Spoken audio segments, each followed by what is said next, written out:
Buenos días, colegas, buenos días, público en general. Gracias por continuar en esta segunda parte de la Mesa de la Historia de la Educación. Esta es más especializada, toca sobre el tema universitario, ¿no? La política estatal sobre la universidad, las cuestiones sociales, sobre los migrantes y su impacto en la educación, y también, bueno, el tema de los docentes.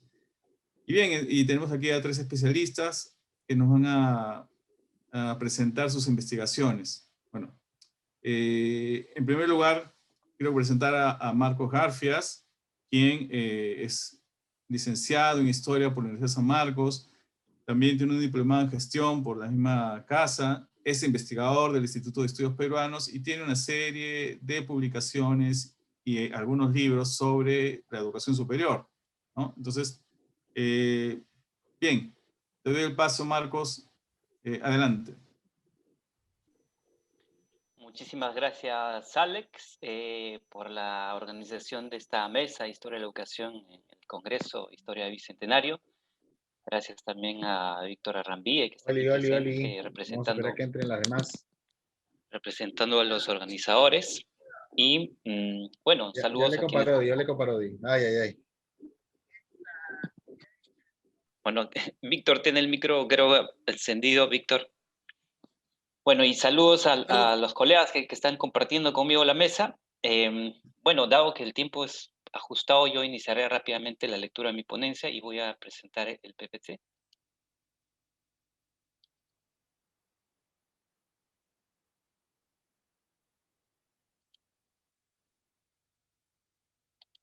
Espero que se pueda ver sin problemas. Desarrollismo y autonomía universitaria en el Perú, 1960 a 1972. Ese es el título de la presentación de hoy día. Y empezaré, ¿no?, haciendo una especie de problematización de la propia autonomía en ese periodo, ¿no? La presente ponencia da cuenta de los cambios que redefinieron la autonomía universitaria en el contexto de la formulación de las políticas desarrollistas en el Perú, entre 1960 y 1972. En este periodo se promulgaron dos leyes universitarias, la de 1960 y la de 1969. Esta última fue objeto de una tenaz resistencia del gremio estudiantil que finalmente bloqueó su implementación durante varios años bajo la consigna, entre otras, de que se estaba vulnerando la autonomía universitaria. En 1972, el régimen militar de entonces decide dar marcha atrás en la implementación de dicha norma, cerrando con esto el tenso conflicto entre el gobierno y los universitarios, pero también cierra de esta manera la relación funcional entre el Estado y la universidad pública, que pese a sus tensiones se había mantenido al menos desde mediados del siglo XIX. Como veremos, durante los regímenes civiles y militares que se instalaron en estos años, los sectores estatales en el espacio parlamentario y en los órganos de gobierno central reconocieron la autonomía como un elemento fundamental en el desenvolvimiento institucional de las universidades y también la legitimidad política que su defensa representó para la comunidad universitaria. Por lo tanto, no intentaron quebrantarla de manera directa y sin atajos como usualmente había ocurrido antes. Fueron conscientes que tras de ella subsistía una poderosa retórica histórica capaz de movilizar a los universitarios si ésta era afectada.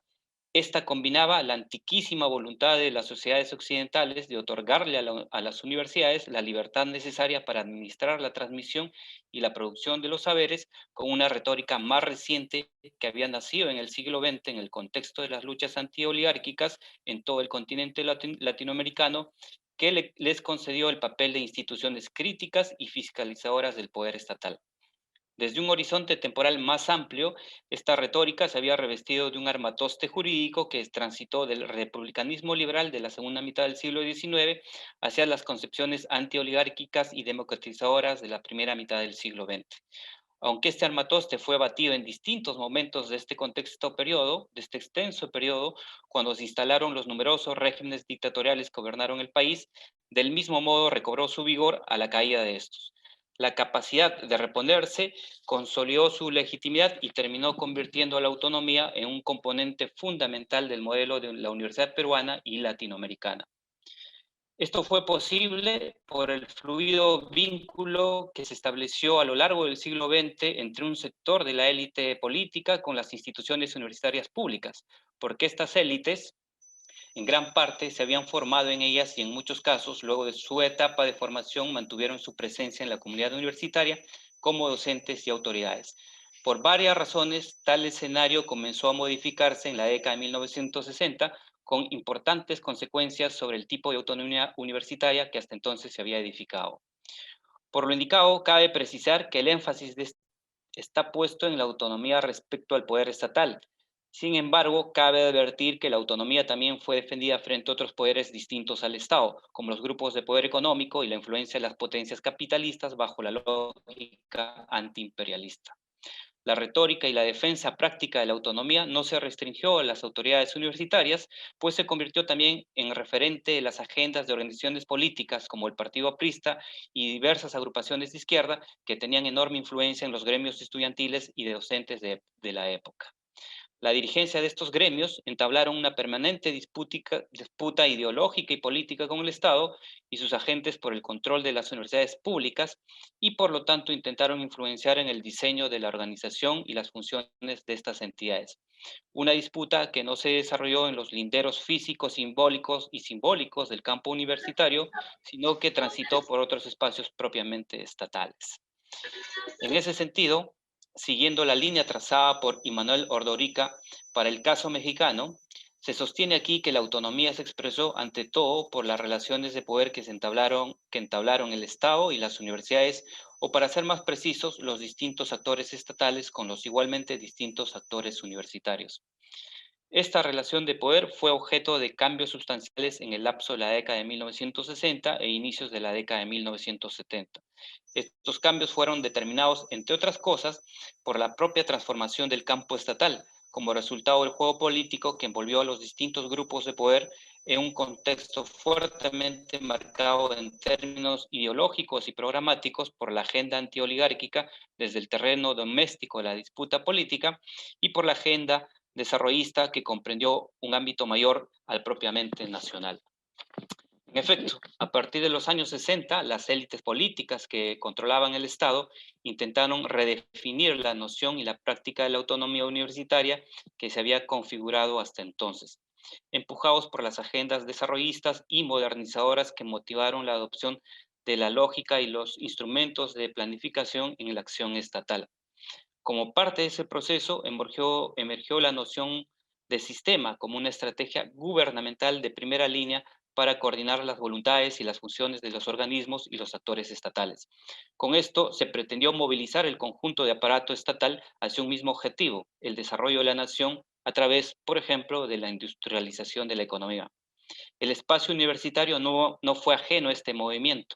Los actores estatales comenzaron a plantear una serie de reformas en el gobierno y el financiamiento de las universidades, como el establecimiento de espacios de coordinación interuniversitaria que, sin cuestionar frontalmente la autonomía universitaria, buscó restringirla. Estas reformas, como en otras partes de América Latina, pretendieron debilitar la capacidad de acción de los gremios estudiantiles y docentes universitarios partidarizados. La despolitización del espacio universitario fue considerada una condición ineludible para consolidar otras reformas que permitieran incorporar con éxito a las universidades en la agenda desarrollista. Sin embargo, estas pretensiones de los actores estatales no lograron consolidarse por completo, pues fueron resistidos en nombre de la autonomía universitaria por grupos de poder que se movían al interior de las universidades públicas y que demostraron tener una fuerza capaz de hacer retroceder la agenda estatal.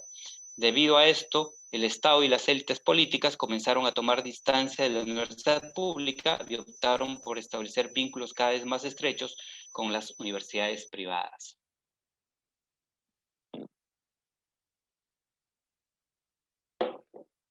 Ahora, ¿en qué consistió este complejo escenario? En los años 60 y 70, una serie de fenómenos impulsaron la transformación de la sociedad peruana. Entre ellos fueron especialmente importantes el crecimiento demográfico, las migraciones del campo a la ciudad, la creciente organización y politización de diversos sectores de la sociedad y la aparición de discursos reformistas y radicales ante el escaso éxito de los partidos políticos y los gobiernos para mejorar las condiciones de la población pobre y sin oportunidades. Todos estos fenómenos traslucieron uno de los rasgos centrales de la sociedad peruana, la marcada desigualdad entre un minoritario sector de ciudadanos privilegiados y una amplia mayoría de la población que casi no se beneficiaba del sistema, pero que estaba dispuesta a mostrar como nunca su descontento y a poner en juego cualquier tipo de estrategia que les permitiera expandir sus derechos y mejorar su precaria situación. Así, el Estado peruano quedó inmerso en la complejidad de una sociedad en la que la permanente movilización de importantes sectores de la población cuestionaba cotidianamente el orden establecido. Restaurar la paz social implicaba terminar de desmontar aquel orden caduco y levantar uno diferente. En muchos otros países de la región, cambios y problemas similares se hicieron evidentes a partir de la segunda mitad del siglo XX. Por lo tanto, en aquellos años no resultó sorprendente que en Estados Unidos y varios países europeos se formularan y se promovieran la ejecución de programas destinados a mostrar las bondades del sistema capitalista en América Latina, pues sobre el vigor de ese sistema descansaba un orden geopolítico de mayor escala que no estaban dispuestos a que fuera desequilibrado por el creciente descontento social.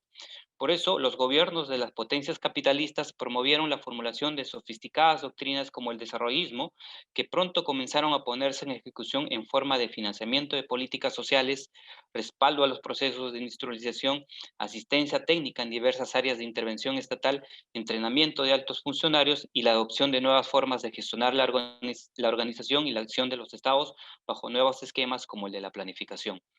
El objetivo fue extender los beneficios del capitalismo entre la inmensa población pobre y marginal de la región. Con ello se buscaba mitigar el descontento, legitimar aquel orden y evitar que discursos y organizaciones antisistema arraigaran en esta parte del mundo. Al interior de los países de la región, la misma alarma se había encendido en algunos sectores dispuestos a encaminar las reformas que se necesitaban para frenar el descontento social. En el Perú, aquella definición provino tanto de las organizaciones políticas de raíces antioligárquicas, cuyo origen se remontaba a los años 20, como el Partido Aprista y el comunista, pero también de un sector de las Fuerzas Armadas que tendría su mayor expresión durante el gobierno del general Juan Velasco Alvarado, entre 1968 y 1975. Estos actores buscaron transformar a la sociedad peruana a partir de profundas reformas en la propia institucionalidad del Estado, como su estructura y su marco jurídico, así como sus relaciones con las potencias mundiales. De este modo, desde lo más alto del poder, el aparato estatal debía ser trastocado para luego intervenir y remodelar el orden social. En adelante, ni las leyes ni los organismos públicos y sus burocracias podían servir y proteger únicamente a un sector privilegiado de la población. Por el contrario, su objetivo sería alcanzar a los pobres y excluidos a los campesinos, obreros, a los migrantes, con pocas oportunidades que comenzaban a abarrotar las ciudades. El escenario universitario al comenzar la década de 1960 estuvo impregnado de todo este ambiente, de profundos cambios. El mismo ya casi nada guardaba de la vieja institución elitista de comienzos del siglo XX. Voy a interrumpir aquí brevemente porque la batería se está descargando. Voy a reconectarla.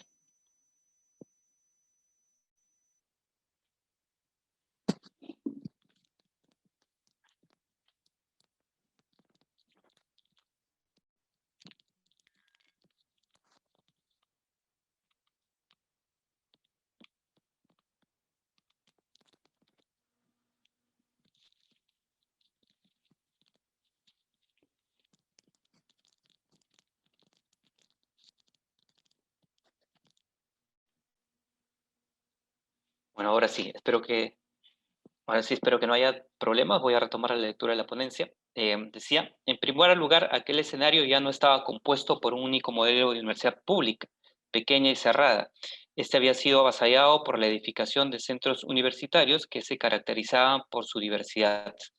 El nuevo escenario se componía así por algunas universidades privadas y otras públicas, unas pequeñas y provincianas, otras inmensas y capitalinas, unas que atendían a grupos heterogéneos de la sociedad y otras que más bien se concentraban en los sectores más pudientes, unas que se jactaban del prestigio de sus catedráticos y de sus aportes académicos y científicos, y otras que no mostraban ningún laurel, pero que ofrecían la posibilidad de formar a los jóvenes en carreras con mayor proyección laboral.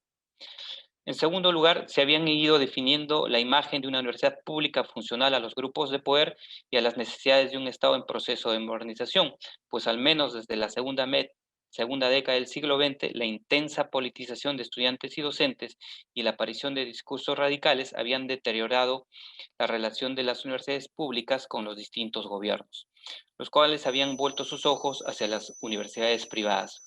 Por último, el componente estudiantil y docente también había cambiado.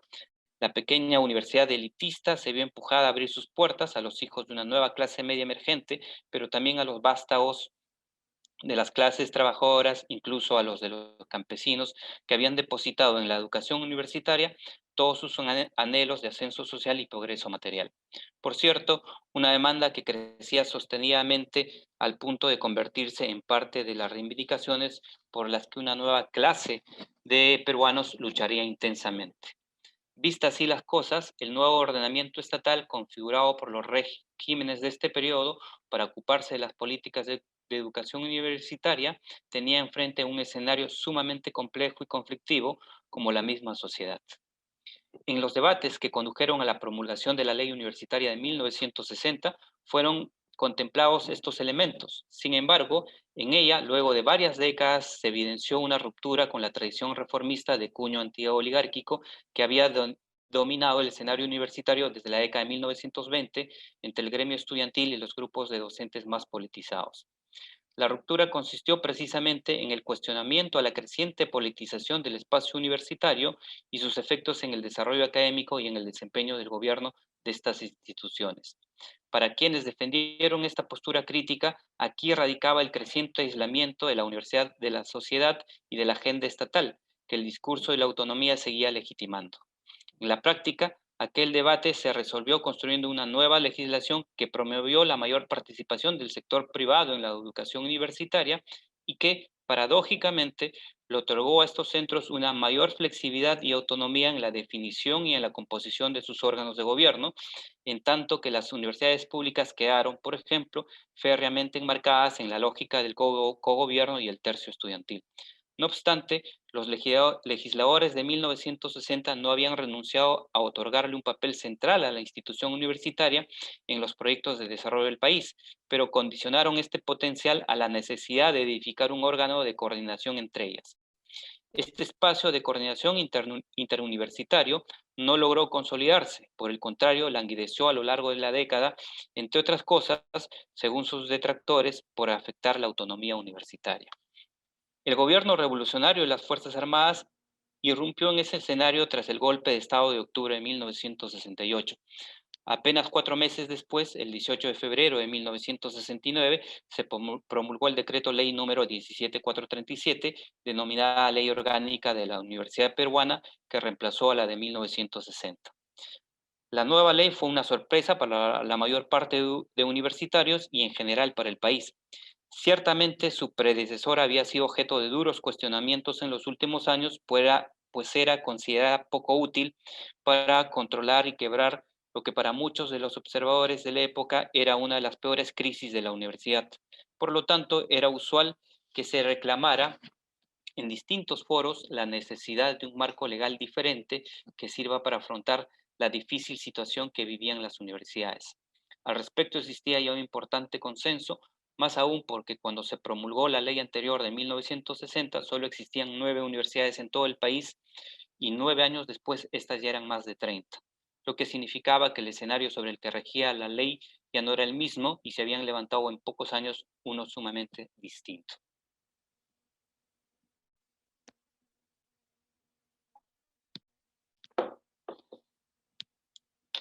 Finalmente, pasaré a los detalles sobre esta idea de Universidad para el Desarrollo y la resistencia que generó.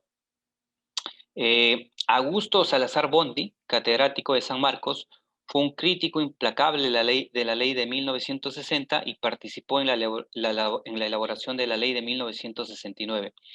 Un eje central de su crítica se hallaba en el componente de las reivindicaciones del célebre movimiento de reforma universitaria de 1919, que configuraban parte del espíritu de la ley de 1960. Fue en ese sentido uno de los primeros en formular desde el propio espacio universitario una postura crítica a los resultados históricos de aquella gesta reformista.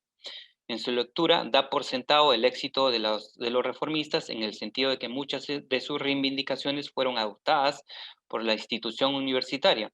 Sin embargo, cuestiona sus efectos benéficos porque estos se concentraron en el ámbito político y social, materializados en la democratización del acceso y en la participación en el gobierno, pero a costa de la postergación de cambios profundos desde el punto de vista académico y científico. En un repaso tenso de lo que llama crisis universitaria, le otorga un papel central a las deficiencias de su organización institucional, lo que encuentra en un sistema arcaico, sin sentido técnico y científico en la organización, que ocasiona la duplicación y triplicación frecuente de cursos y hasta de repartición encargada de la enseñanza de una materia. La raíz de estos males están otra vez en los intereses partidarios que han llevado al uso perjudicial de la autonomía en las facultades, pues se pretende hacer valer como sana doctrina universitaria la total independencia y la inapelabilidad de las decisiones de las facultades, que trae como resultados la ausencia de toda coordinación y control y por consiguiente de toda autoridad efectiva del conjunto universitario sobre cada una de sus partes. Frente a ello, plantea, como se planteará también en la ley de 1969, la unificación y la planificación en la actividad universitaria que evita duplicación de esfuerzos y despilfarro de medios. El análisis no se detiene en lo que sucede al interior de cada universidad. Se lamenta también de la ausencia de un adecuado sistema de educación universitaria que ha restringido, por ejemplo, toda posibilidad efectiva de coordinar en atención a la escasez de recursos y teniendo en cuenta las necesidades y posibilidades regionales, la selección de zonas y tipos de especialidades y planteles para lograr a la vez una división del trabajo académico y una directa conexión de este con la diversificación de los planes de desarrollo. Al respecto, no duda en condenar la creación de nuevas universidades que se promovieron sin tener en cuenta las propuestas del Instituto Nacional de Planificación sobre la especificación de requerimientos de recursos humanos y la priorización de actividades económicas a nivel regional y nacional. La consecuencia de esto fue, de acuerdo a él, la sobreabundancia de profesionales en el ámbito de las humanidades en detrimento del número dedicado a las ciencias y los efectos perniciosos de esto sobre el desarrollo del país. Salazar Bondi introduce así en la agenda de la política educativa universitaria las nociones de sistema y planificación como elementos fundamentales para el desarrollo nacional. Esta última también una noción que apenas comenzaba a utilizarse en la época. No se preocupa, por cierto, de dar cuenta del significado preciso de ellos, pese a su solvente formación filosófica, ni tampoco rastrea sus orígenes. Está pensando más bien en ellas como requerimientos prácticos para quebrar la crisis universitaria que se resumía en el pobre impacto de la universidad en la dinámica del país, tanto por la deficiente formación de los cuadros profesionales como por su incapacidad para dar cuenta de los elementos que requiere el cambio estructural del orden vigente debido a su precaria capacidad de investigación. Esta última, una tarea venida a menos peso a su importancia. A nadie, dice, se le escapa la estrecha relación que hay entre la investigación universitaria y el desarrollo nacional y que sin ella, en cambio, nada podrá hacerse sin promover las transformaciones necesarias para la mejora del estatuto humano. Quizás por todo ello, en 1969, la triada Sistema, Planificación y Desarrollo se convertirá en uno de los ejes de la nueva ley universitaria, y en ella la noción de desarrollo, tal y como lo planteaba Salazar Bondi, aludía a la agenda de cambio estructural económico y social, una agenda política asumida por los militares desde el flanco de la política universitaria y que el filósofo planteaba así. La universidad debe poner su energía intelectual al servicio del esclarecimiento y fundamentación adecuada de las metas y planes de desarrollo nacional, contribuyendo además a crear un espíritu propicio al cambio estructural económico y social y a la promoción del hombre. Esta ideología del desarrollo nacional, que es una buena parte de responsabilidad universitaria, no se está elaborando, sin embargo, de modo consistente y sistemático en nuestras universidades, lo cual es un aspecto más de la falta de coordinación de los planes universitarios y el del país. En la Ley Orgánica de la Universidad Peruana de 1969 se asoma esa voluntad y ese espíritu de cambio radical del orden imperante en las instituciones universitarias, así como la premiante necesidad por arrancarlas de la crisis en la que estaban inmersas para integrarlas como piezas fundamentales a un proyecto de desarrollo nacional y de profunda transformación social. Todo eso se tradujo además en la implementación de un nuevo espacio denominado Consejo Nacional de la Universidad Peruana, el célebre CONUP, la entidad encargada de planificar las reformas en la educación universitaria y materializar el proyectado sistema universitario peruano. Sin embargo, nada garantizó la completa aceptación de estos postulados entre la comunidad universitaria y mucho menos garantizó su éxito. Más bien sucedió todo lo contrario, pues fueron objeto de una tenaz resistencia. La nueva ley no fue bien recibida por un importante sector de universitarios, ya que además de atentar contra la rigidez cómoda e interesada de arraigadas prácticas administrativas y docentes, también significó una arremetida contra lo que se concebía como la autonomía institucional de cada una de ellas, que quedaban aplastadas por la injerencia del CONUP. La autonomía universitaria fue además utilizada para defender otra serie de acuerdos informales, también muy arraigados, como la flexibilización de las exigencias académicas que beneficiaban a un importante sector de estudiantes y que les significaba la única estrategia posible para no fracasar en sus expectativas de ascenso social. De Gregori dice que el decreto legislativo número 17437 para la Universidad Peruana resultó uno de los mayores errores del gobierno militar. Este suprimía el cogobierno estudiantil, reemplazaba las facultades por departamentos y programas académicos y en general optaba por una modernización autoritaria y apoliticista, ignorando el contexto de democratización social y politización de la universidad. Termino finalmente anotando que sectores importantes de los gremios estudiantiles y docentes resistieron y boicotearon la ley y el funcionamiento del CONUP a lo largo de los 3 años, de 1969 a 1972. En este último, luego de varios intentos de llegar a algún tipo de consenso, el régimen militar renunció a seguir impulsando las reformas que se habían trazado. Esta derrota, no obstante, significó también el inicio del desarraigo de la universidad pública, de las agendas de desarrollo estatal que marcó la historia de la universidad en las siguientes décadas. Muchísimas gracias.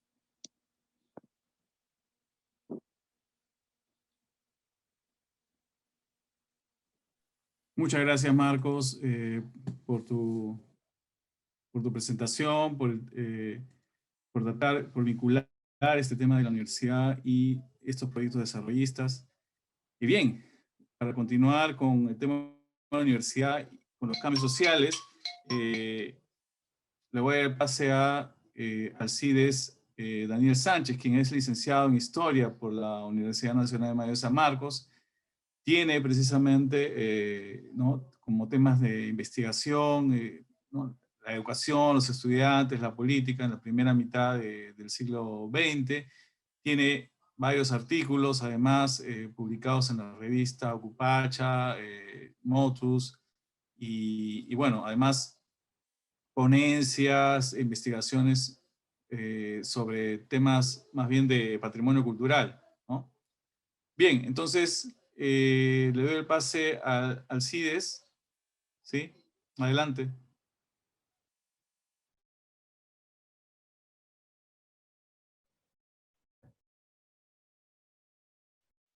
Muy buenos días con todos. Bueno, antes que todo agradecer a los organizadores por tener a bien, bueno, aperturar este espacio para poder discutir estos temas, ¿no? Bueno, vamos a dar inicio. A ver, voy a ampliar esta parte de acá. Listo. Bueno, espero que se llegue a visualizar. La ponencia que en esta ocasión voy a presentar está titulada, bueno, Conquistando la Capital, la instrucción universitaria y los provincianos en Lima. Hace un recorrido entre 1900 y 1930.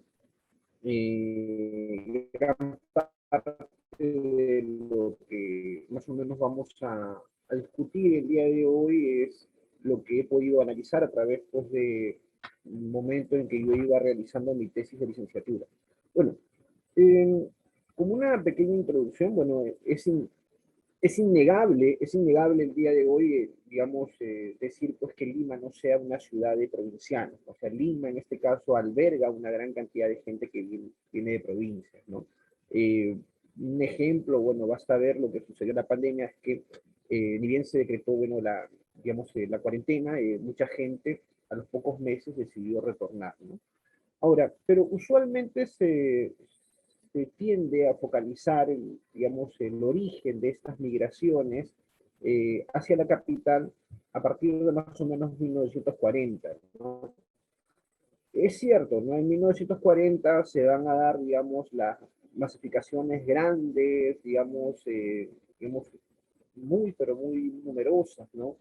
De gente que va a venir hacia la capital. Pero también podemos plantear que desde ya inicios del siglo XX hay cierta afluencia de provincianos a la capital, ¿no? Y es justamente lo que va a tratar la ponencia el día de hoy, ¿no? Entonces, hay cierta afluencia de provincianos hacia Lima, no de repente en las dimensiones que se van a ver en 1940, ¿ya? Pero sí están llegando.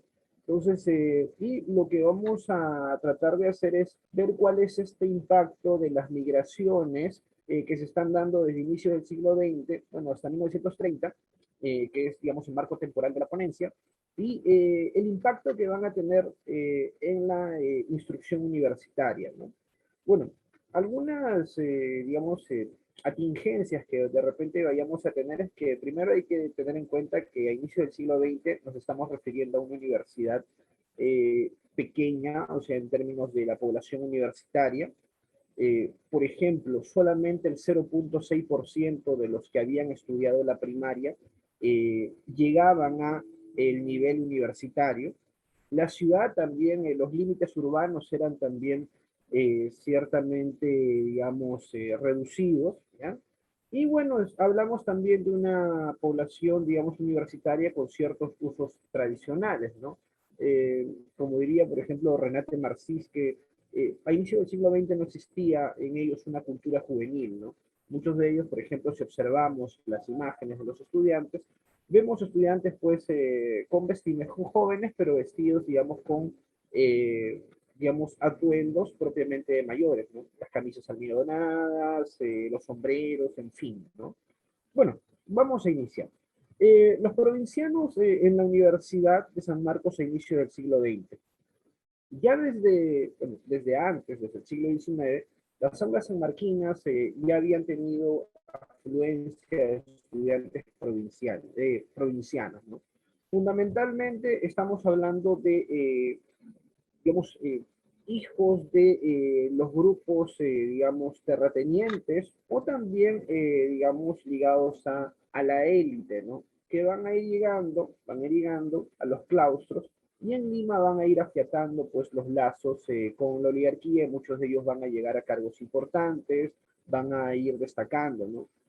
Vas a ver, por ejemplo, el caso de Deusua, ¿no? Deusua provenía de Huancayo, Carlos Luis, por ejemplo, había nacido en Tacna, Matías Manzanilla y Víctor Maurto habían nacido en Ica, y bueno, también tenemos el caso de un representante de la generación del 900 que es Víctor Andrés Belaúnde, que era natural de Arequipa, ¿no? Entonces, sí se están dando estos movimientos, pero hay que tener en cuenta que nos estamos refiriendo pues a personas que provienen pues a los grupos regionales de élite, ¿no?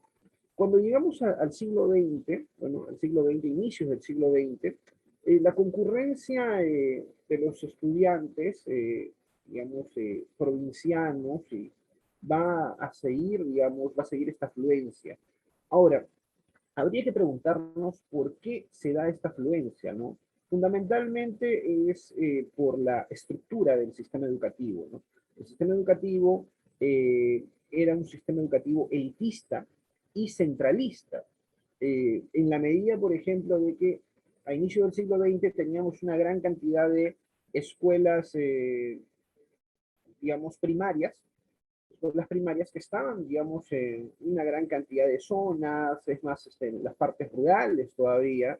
Eh, por ejemplo, en el Valle del Mantaro aproximadamente habían cerca de 34 escuelas primarias, pero cuando ya pasamos a ver a la educación secundaria, las escuelas solamente las encontrábamos en las ciudades importantes, ¿no?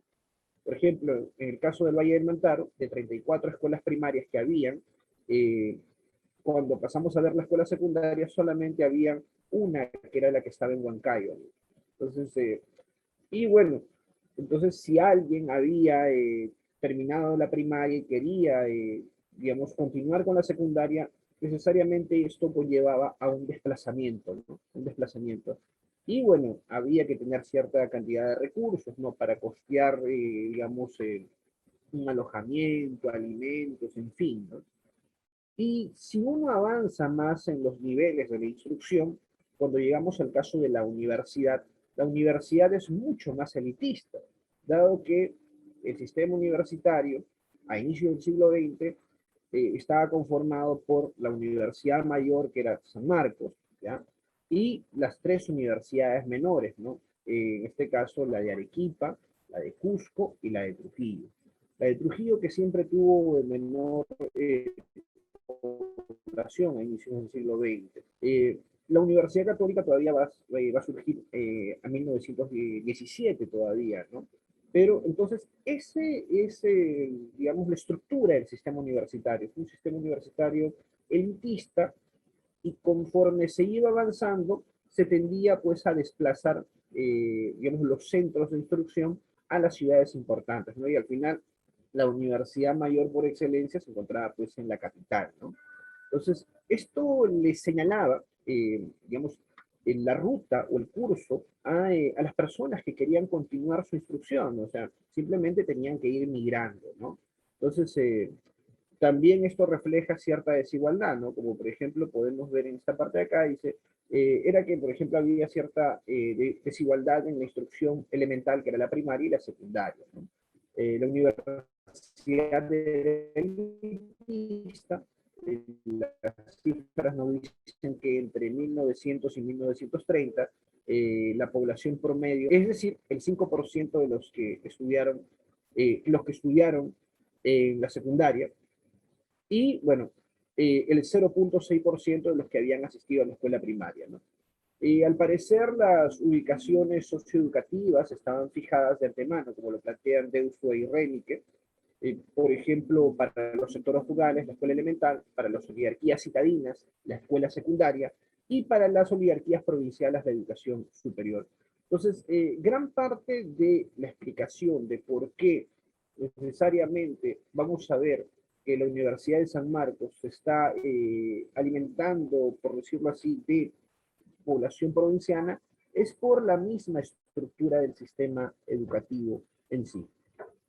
Ahora, entonces, ante la carencia de instrucción superior en los lugares de orígenes de las personas pues, que nacían en el interior del país, la alternativa que se presentaba era pues fundamentalmente o migrar a las ciudades donde estaban las universidades menores, que podía ser Trujillo, podía ser Arequipa o Cusco, o lo que se les presentaba como más atractivo, que era llegar a Lima, ¿no? En Lima, por ejemplo, para inicios del siglo XX estaba la Universidad de San Marcos, para los que querían optar por la educación universitaria, la Escuela de Ingenieros, la Escuela de Agricultura.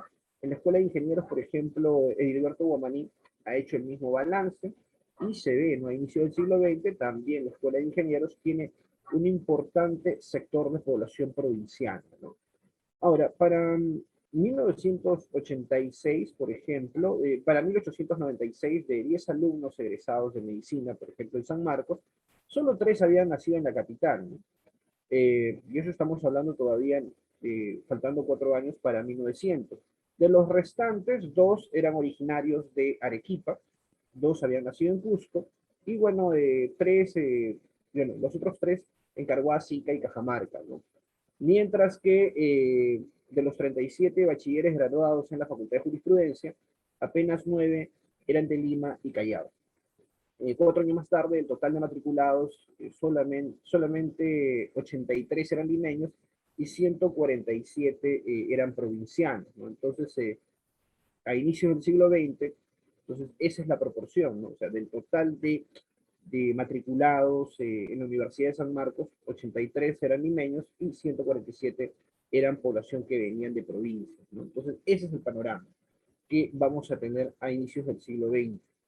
Ahora, cuando pasamos a ver ya 19 años más tarde, bueno, la famosa generación pues, de la reforma de 1919, hay que tener en cuenta, como decía Burga y Galindo, que la reforma y los cambios que se van a dar en esta época, ya en el 19, van a ser justamente entendidos como consecuencia del impacto de las migraciones y esta renovación del campo intelectual, del campo cultural, lo académico, viene fundamentalmente siendo llevado a cabo por provincianos, ¿no? Entonces, lo vamos a tener de esa manera, ¿no?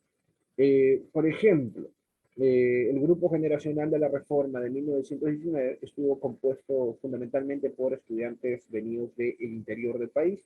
Jorge Basadre era de Tacna, Raúl Porras Barrenechea había nacido en Ica, y bueno, los intelectuales José León Barandiarán, Carlos Doy y Lora eran naturales de Chiclayo. Asimismo, por ejemplo, Aya de la Torre, digamos, de Trujillo, el líder estudiantil Eleazar Guzmán Barrón provenía de Ancas, Ricardo Vegas García, Guillermo Luna Cartland de Cajamarca y Manuela Bastos de Moquegua. Entonces, la cantidad de provincianos se iba aumentando en este contexto, y aparte ya estamos viendo, digamos, ya se está haciendo patente lo que podemos denominar como la universidad mesocrática. Entonces, estamos hablando ya de una universidad de clase media, son los sectores medios los que van a irrumpir en la década, digamos, del 10, del 20, en términos culturales, en términos académicos, ¿no? Entonces, y esto también podría ser reflejo de lo que está pasando en la misma capital, ¿no? O sea, la población de Lima se está viendo engrosada, digamos, poco a poco por las migraciones que se van dando, ¿no? Por ejemplo, si vamos viendo, en 1876, 1908, 1920 y 1930, la cantidad de habitantes era la siguiente, ¿no? 120.000 para 1876, 150.000 para 1908, 200.000 ya en 1920, y bueno, para la década del 30 van a ser 300.000 habitantes, ¿no? Vamos a ver un engrosamiento de la población limeña, ¿no? Ahora, hay que tener en cuenta pues que también son épocas en las cuales en la década del 20 la ciudad va a ir creciendo, se van a ir trazando nuevas avenidas, ¿no? La época del oncenio, ya en la década del 20 en adelante, esta perspectiva de la modernidad, ¿no? Ahora, si vamos a ver de esta población cuántos son provincianos, más o menos en 1920, bueno, 69.073 eran los residentes de Lima que provenían del interior del país. Y en 1931 la cifra de provincianos va a ir ascendiendo, ¿no? Va a ser 118.629, de los cuales la mayoría eran originarios de Junín, Ica, Ancas y Arequipa, ¿no? Su mayoría, pero también habían de otras partes, ¿no? Entonces, muchas de estas personas que venían, un sector muy importante, digamos, se insertaban al ámbito de digamos, de la instrucción universitaria, ¿no? Esto es un cuadro, ejemplo, de la evolución de la población universitaria nacional y en San Marcos, ¿no? Por ejemplo, y lo que se va a ir viendo es que con el paso del tiempo, bueno, San Marcos es la institución que va a ir controlando, digamos, concentrando la mayor cantidad de población, ¿no? En torno al sistema universitario, que es un sistema universitario muy pequeño también para la época, ¿no? Entonces, la población, por ejemplo, de San Marcos, si la vamos a ver en 1917, es de 1.331 estudiantes, frente a la población universitaria total, que es de 1985. Entonces, el restante seguramente está distribuido en las universidades menores, ¿no? Bueno, y para 1923 ya la población universitaria de San Marcos ha crecido, ¿no? Y es 1.392. En 1928 está creciendo y llega a 1.849. Y en 1930 la población universitaria de San Marcos llega a 1930 a 2.201 estudiantes, ¿no? Que representa el 75% de la población universitaria total. Entonces, vamos a ver que San Marcos va a concentrar la mayor cantidad de población. Por eso que justamente el análisis está centrado en San Marcos, ¿no? Ahora, estos jóvenes universitarios, provincianos, de clase media que están llegando, van a ir de alguna manera arribando a Lima, ¿ya? Por otros factores, ¿no? Es cierto, el sistema educativo, el sistema educativo es muy elitista, centralista, pero también hay factores como, por ejemplo, que la red de transporte cada vez se va a ir expandiendo, eh, las dislocaciones de la sociedad rural. En la década del 20, por ejemplo, eh, la mayoría de las obras que se van a hacer están enfocadas en lo urbano. eh, el campo en su mayoría, bueno, va a ser en este caso abandonado. Entonces, esto va a ser mucho más atractivo venir a la ciudad, ¿no? Ahora, este tránsito de la parte rural hacia la ciudad, bueno, fundamentalmente en Lima, eh, va a ser facilitado por asociaciones que se van a ir formando, ¿no? En la década del 20 van a ir surgiendo asociaciones de provincianos de acuerdo al lugar de origen, de acuerdo al lugar de origen, ¿no? La Asociación Cajamarca, la Asociación Loreto, la Asociación Huancayo, la Asociación Arequipa. Entonces van formando núcleos de personas de acuerdo al lugar de origen, ¿no? Y lo mismo se va a ver replicado en la Universidad de San Marcos, ¿no? Va a estar la Asociación Universitaria Huancavelica, la Asociación Universitaria Huancayo. Entonces, esto que está pasando en la capital se está viendo también reflejado en la Universidad de San Marcos. Se están formando asociaciones universitarias de acuerdo al lugar de origen. Estas asociaciones universitarias y las asociaciones de acuerdo al lugar de origen que funcionan en la capital, vamos a tener que cumplir una labor fundamental porque facilitan el tránsito del migrante y la manera en cómo se va a insertar en esta nueva realidad capitalina, ¿no? Es más, muchas de estas asociaciones tienen un local, tienen reuniones que se van anunciando en los periódicos, funcionan como un respaldo, no solamente social, anímico, sino también económico. Muchas de estas personas cuando van a pedir préstamos eh, mencionan como un respaldo que pertenecen a cierta asociación y esto funciona como una especie de aval, ¿no? Yo he logrado, por ejemplo, ver en el caso de la Universidad de San Marcos, estudiantes que se presentan diciendo yo pertenezco a tal asociación y muestran una carta de la asociación donde dicen, no, tal persona es miembro de la asociación y certificamos que es una persona honesta, ¿no? Que va a cumplir con el pago digamos, de lo que está debiendo, ¿no? Porque habían estudiantes que se atrasaban mucho con el pago de los derechos universitarios. En fin, entonces estas asociaciones sirven también como un respaldo económico, ¿no? Y van afiatando una especie, en ellas se va generando una especie de identidad, ¿no? De acuerdo al lugar de origen, ¿no? Entonces, ahí tenemos más o menos cómo es que se va dando todo este tránsito, ¿no? Es más, cabe recalcar también que el provinciano que llega, en el caso de los universitarios, por lo general no llega a cortar totalmente digamos, el vínculo con su lugar de origen. Eh, Usualmente hay cartas, hay en este caso cierta correspondencia que se maneja con el lugar de origen, se aprovechan las vacaciones de verano y las vacaciones también de medio año para poder en este caso viajar al lugar de origen.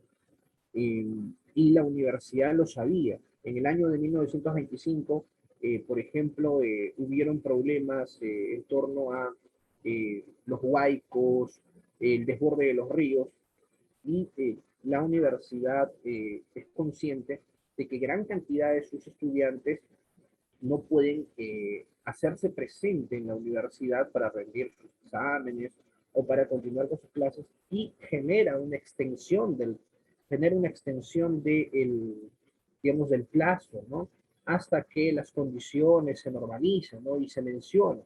Entonces, hay una constante comunicación, ¿no? Mucho de esto también es aprovechado para ciertos fines culturales y hasta políticos, ¿no?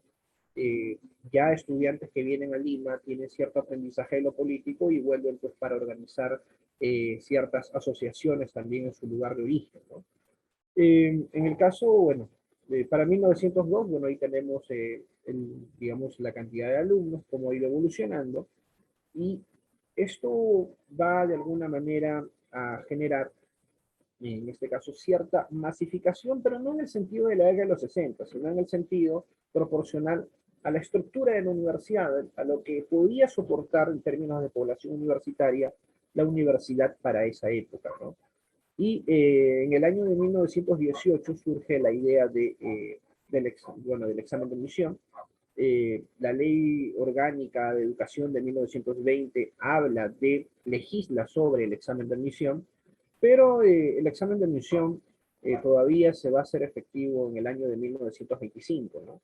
Y bueno, se va a utilizar como una herramienta para tratar de evitar la masificación y también para elevar el nivel cultural, ¿no? Con el cual venían muchos de estos provincianos, gente que de repente no había tenido una educación muy sólida como tal, ¿no?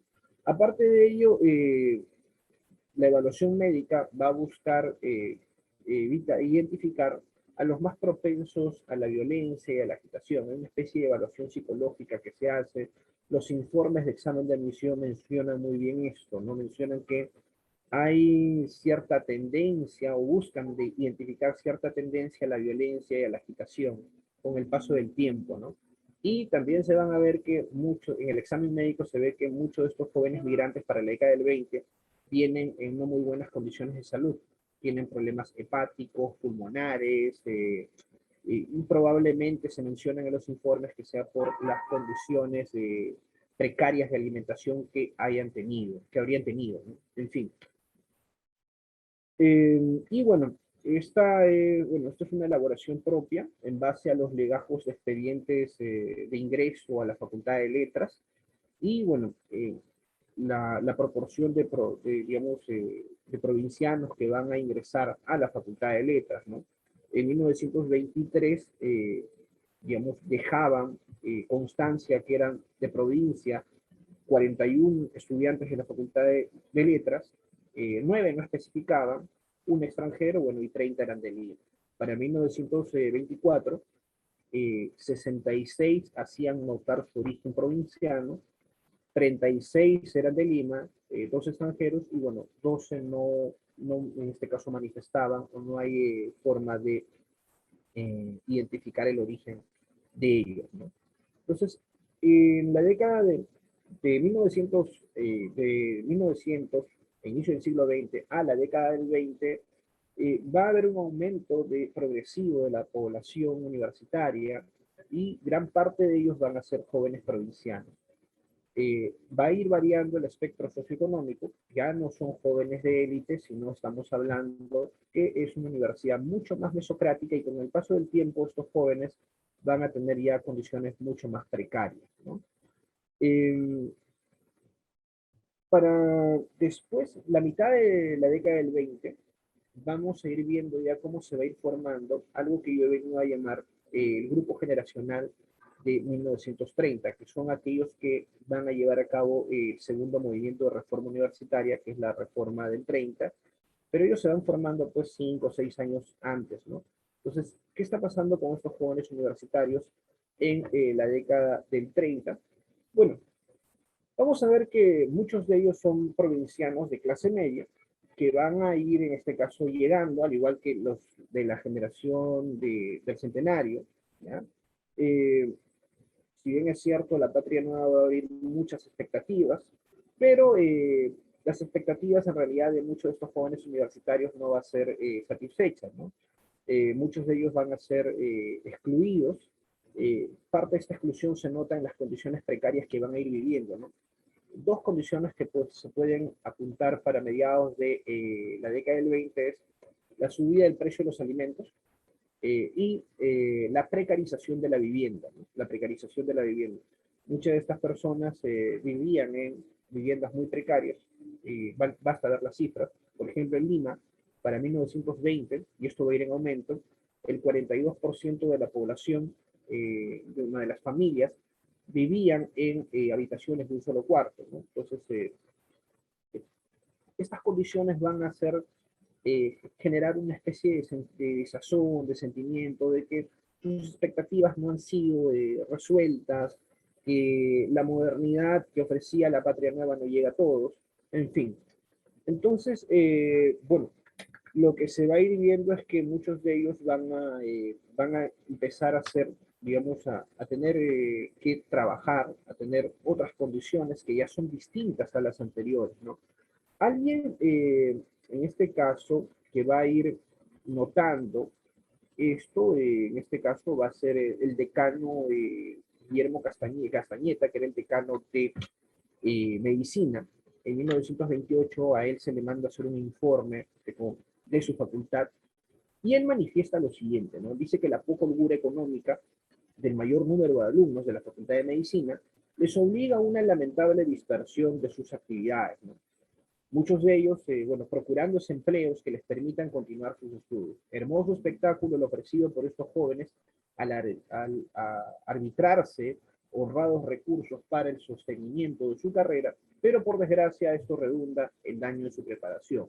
Quiere decir que muchos de ellos tienen que dedicarse a actividades que no son propias de lo académico para solventarse recursos y bueno, esto va a perjudicar su formación, ¿no? Muchos de ellos, muchos de estos estudiantes se oponían a las listas de asistencia, ¿no? Ahí está la razón, ¿no? Porque, bueno, muchos no podían asistir a todas las clases o a las actividades, bueno, o descuidaban la labor académica, ¿no? Entre otras cosas, ¿no? Entonces vamos a tener eso. Ahora, entonces, esta falta de recursos, esta especie de precarización de la clase media, pero sin llegar al nivel, sin llegar pues a las condiciones de un campesino, ¿ya? Eh, lo que va a hacer es que los jóvenes poco a poco vayan teniendo una vida más pública. Eh, los jóvenes universitarios de inicio del siglo XX podían desarrollar sus actividades en ambientes cerrados, en bibliotecas, en de repente eventos, pero los que están llegando ya para la segunda mitad de la década del 20 desarrollan más una vida pública, ¿no? No tienen el espacio, se están desenvolviendo en, digamos, habitaciones muy pequeñas, precarias, alquiladas, con recursos exiguos, y esto conlleva que las actividades que vayan a desarrollar, como no tienen los recursos, se desarrollen en ambientes públicos, ¿no? La vida cada vez se hace mucho más pública, sus residencias van a estar más cercanas a los de los trabajadores, entonces esto va a ir redundando en un contacto mayor con las clases trabajadoras, con los sectores desfavorecidos, y a su vez esto va a hacer que tengan una mayor receptividad por lo político, ¿no? Era algo que notaba Basadre, ¿no? Basadre notaba que poco a poco, en la década, digamos, conforme transcurría la década del 20, los jóvenes se hacían mucho más receptivos a la política, ¿no? Eran jóvenes, decía Basadre, que iban en la mayoría de veces a la universidad, pero no entraban a clases, sino que destacaban por su oratoria, por participar en los comicios estudiantiles, por la elección de los delegados, entre otras cosas, ¿no? Entonces, esto hace que la vida sea mucho más receptiva a la política. Eh, muestra de ello, por ejemplo, es que vamos a tener, gracias Alex, listo. Entonces, muestra de ello es que, por ejemplo, muchos dirigentes estudiantiles van a ser provincianos, Luciano Castillo, provenía pues del norte, Casiano Radú, Atilio Sibirichi, que van a ser también dirigentes de la federación, van a ser cusqueños, entre otros. Entonces vamos a tener todo ello. En fin, las difíciles condiciones de Lima, de vida en Lima, las expectativas insatisfechas, el cambio en el orden internacional, las ideas, van a ir, por ejemplo, emergiendo en Lima el indigenismo, representado, por ejemplo, por la Sierra 2, la revista, y muchos de ellos van a ver también con desdén la vida académica, ¿no? Y bueno, se van a ir acercando, por ejemplo, a Mariátegui.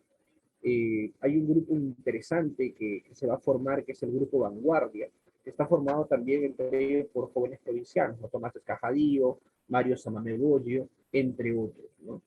Este grupo vanguardia, va a coincidir en 1929 con una migración muy importante de jóvenes de las universidades menores, ¿no?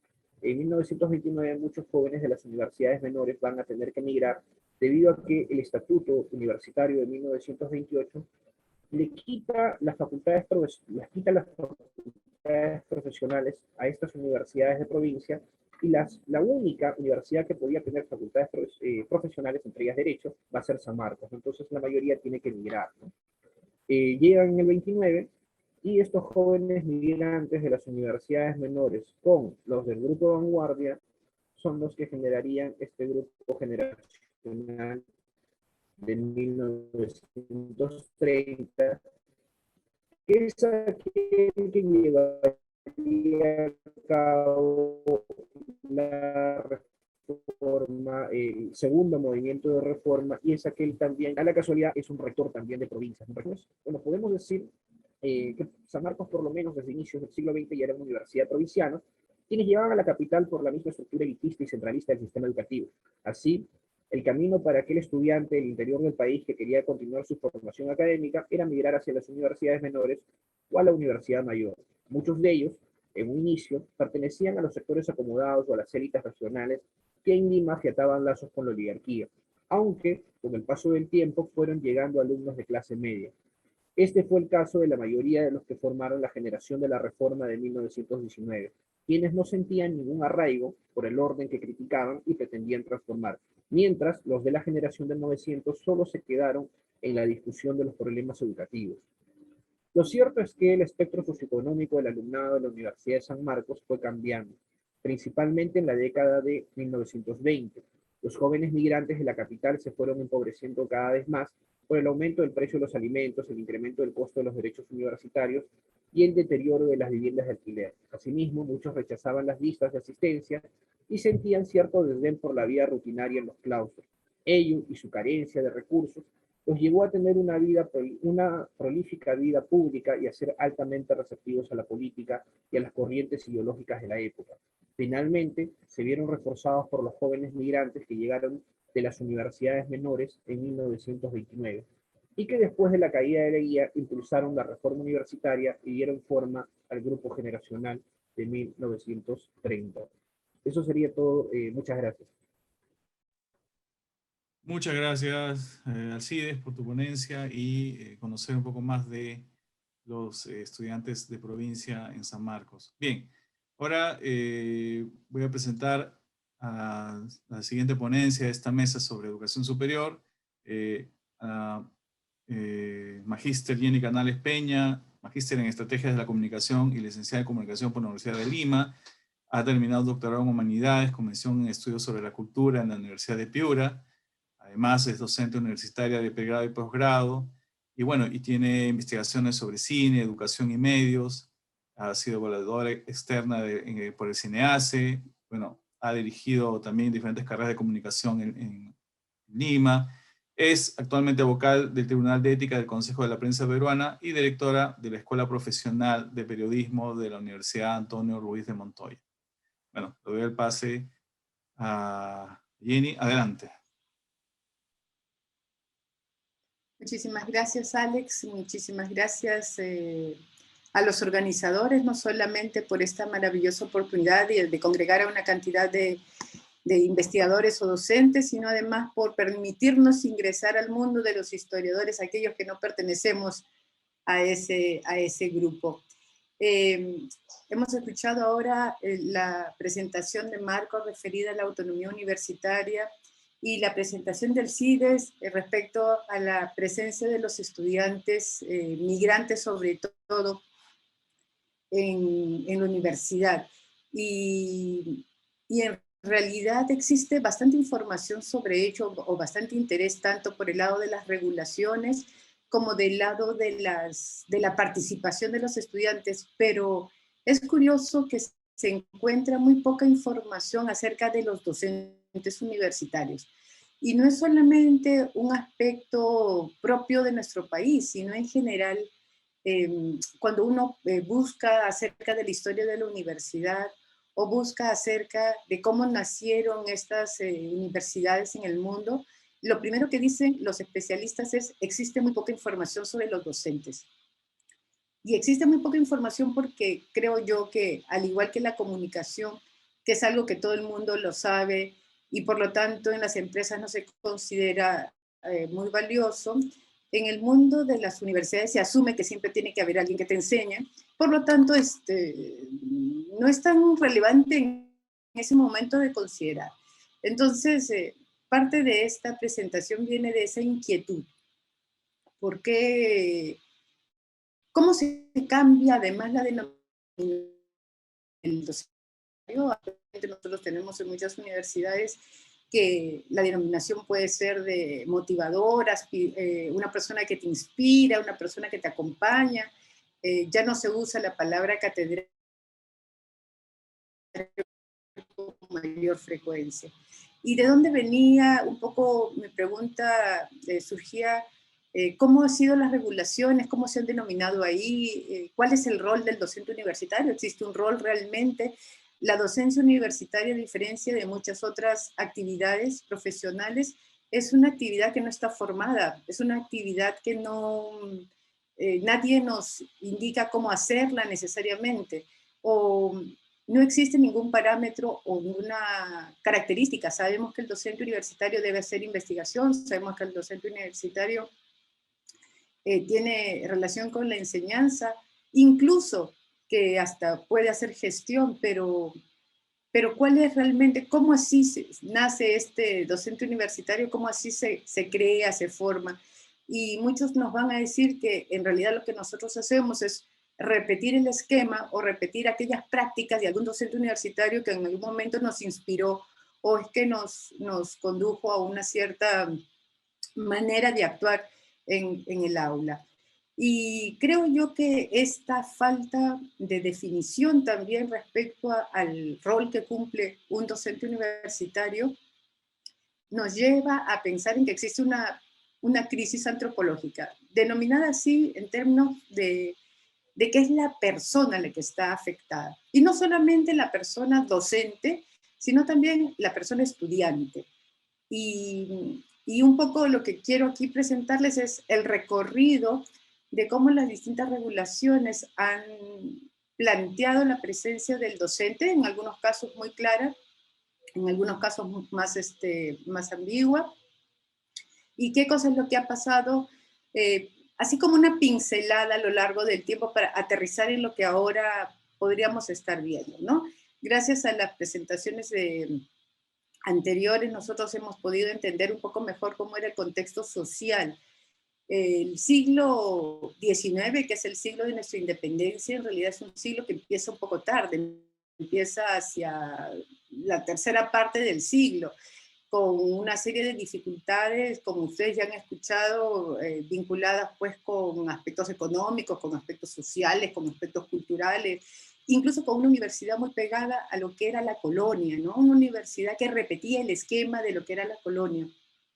Y además, plagada de varios conflictos, ¿no? Tuvimos el problema del guano, tuvimos la guerra con Chile, teníamos escasa información, solamente la información que en el siglo XIX se recogía era lo que pasaba en Lima. Muy poco se recogía de lo que pasaba en el interior, y aquello que llegaba tarde o probablemente nunca, ¿no? Entonces, o muy tergiversado por las mismas distancias y las mismas posibilidades. También sabemos que la Universidad San Marcos, que fue creada como pontificia, pero que en este siglo justamente lo perdió, comenzó a denominarse como mayor. ¿Y Universidad Mayor en virtud de qué?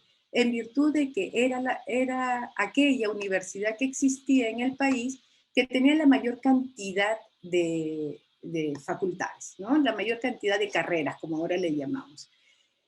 Y también la universidad era la única universidad en Lima. Esta única universidad estaba acompañada de algunas escuelas que ya han sido mencionadas inclusive hace unos momentos, ¿no? La especial de ingenieros civiles y de minas y la de agricultura. También existía una normal de mujeres relacionada más con el aspecto de la educación. Y en provincia, como también se dijo, funcionaban otras tres. Y de esas, la de Trujillo y la de Arequipa, fueron las creadas por Bolívar. Este siglo se caracterizaba por considerar la universidad un espacio para formar líderes, para seguir manteniendo el sistema o para seguir manteniendo un poco el modo en el que se había establecido el orden social. Estaba compuesta por hijos de hacendados, por hijos de gobernantes, inclusive muchos de los profesores tenían un vínculo muy directo con el Congreso, tenían un vínculo muy directo con algunas empresas grandes, o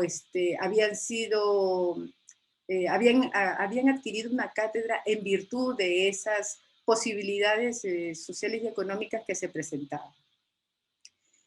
Es en 1875 que surge, no el primer reglamento, pero sí el reglamento más claro, más creado adrede por un grupo de liberales, un grupo de personas que quiere separar la universidad o lo que está sucediendo dentro de la universidad. Y por favor quiero que aquí se recuerde esto.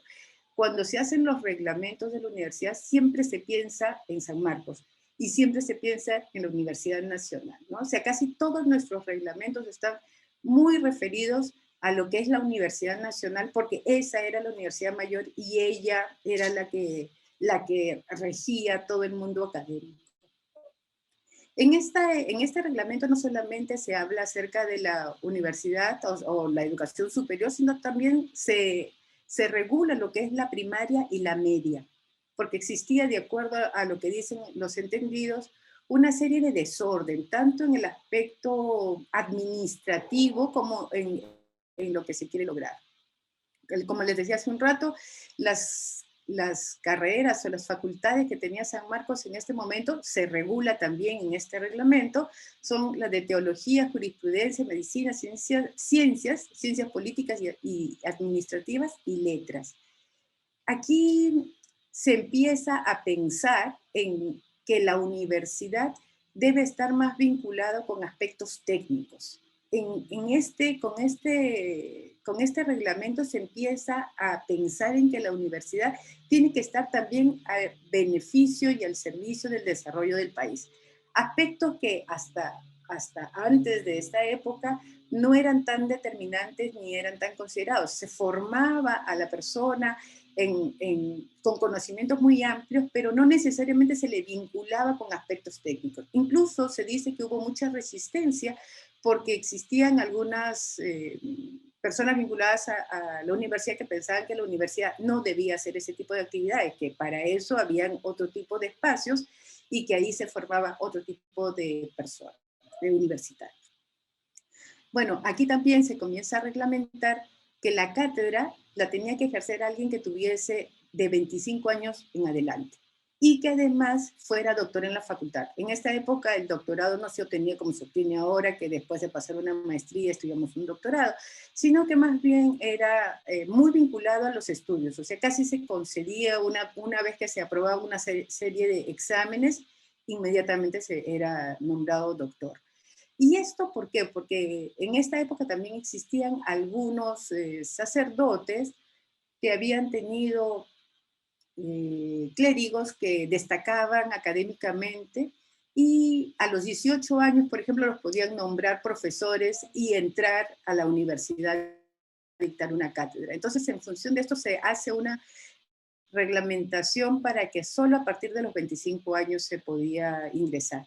Se hablaba también aquí que los docentes o los catedráticos podían ser titulares y titulares además obtenidos por concurso o interinos, ¿no? Y que ningún catedrático podía tener más de 2 cátedras y que la cátedra se abría así existiese un estudiante matriculado. Es más adelante, ya hablando del siglo XX, porque prácticamente estamos muy cerca del siglo XX, que uno de los hitos, además, bueno, de la creación de la católica, de la Universidad Católica, que de acuerdo a algunos historiadores también, recogen que fue una universidad creada para las élites, en función de esta supuesta transgresión de San Marcos al quererse hacer más técnica, ¿no?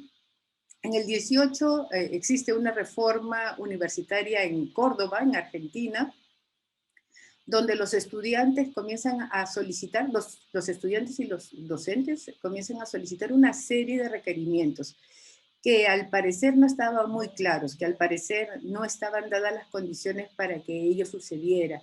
Y se habla, entre otras cosas, acerca de esta posibilidad de estar en una cátedra por concurso, de tener posibilidad de participar en el gobierno y de tener autonomía institucional, que es algo del que ya se mencionó hace unos momentos, ¿no? También se habla de la importancia que es que existan universidades populares gratuitas y que estos espacios académicos estén al servicio de la transformación del país, ¿no? O sea, que sea realmente algo que ayude en beneficio a nuestro país, al país en este momento en Argentina. Nosotros recogemos esa reforma y se incluye inclusive en muchos de las regulaciones que se plantean. En el 45, Luis Alberto Sánchez presenta un nuevo estatuto universitario, o como lo llaman también una carta constitutiva de la Universidad Peruana, que es la ley 10555.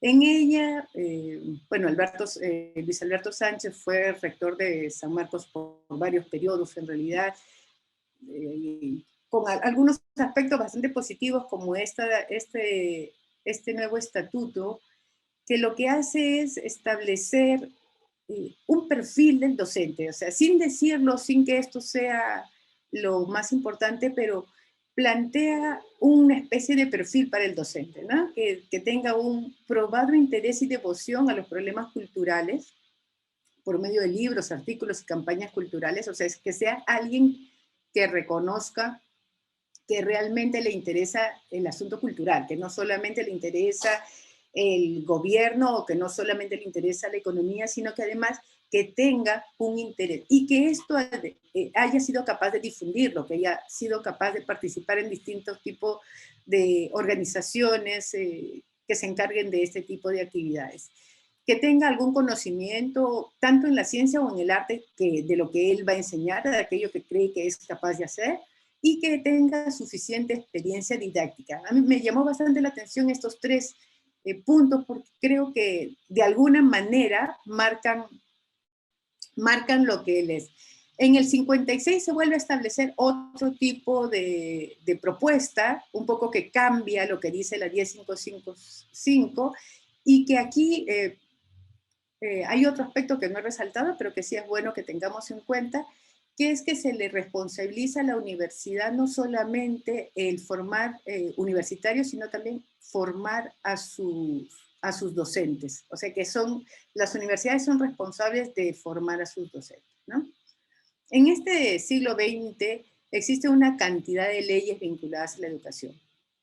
Está después de la del 46 que acabamos de ver, existe la del 56, pero también existe esa del 60, que comienza a existir ya en el país lo que se llama una proliferación de universidades. En realidad aparecen 9, o sea, proliferación hay ahora. En ese momento era un inicio, pero claro, comparado a las 3 de provincias que habían en el siglo anterior, realmente se ve como un destaque importante. Y aparecen más universidades en el interior.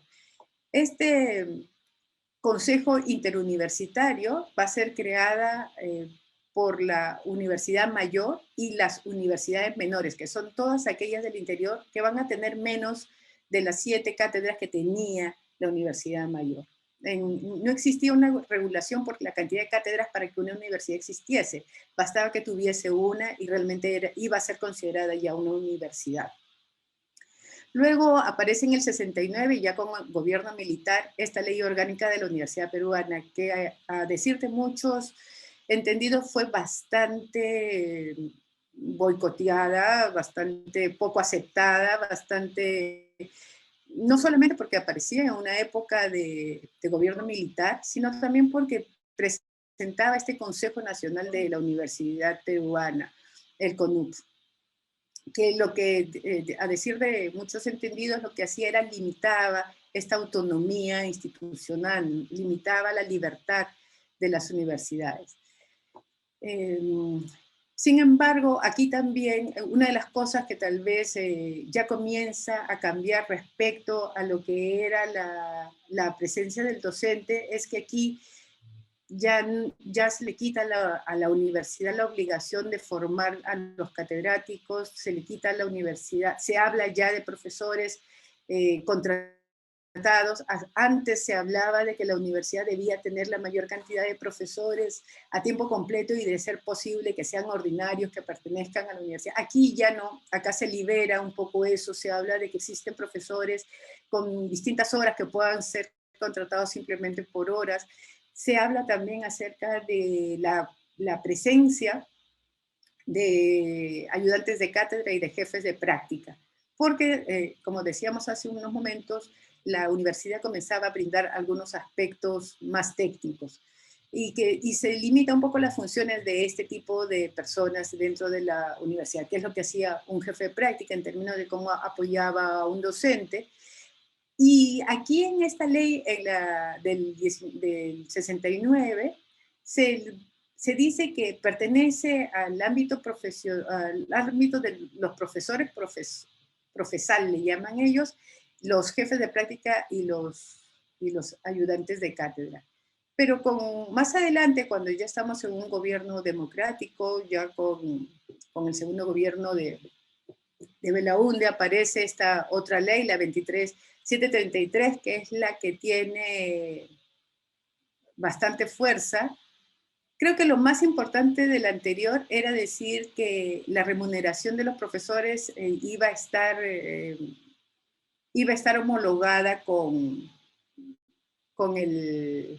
la de los jueces, aspecto que no se va a cumplir sino hasta el siglo XXI, ¿no? Pero que de todas maneras fue una de las cosas que más llamó la atención y que más entusiasmó a muchos de los docentes.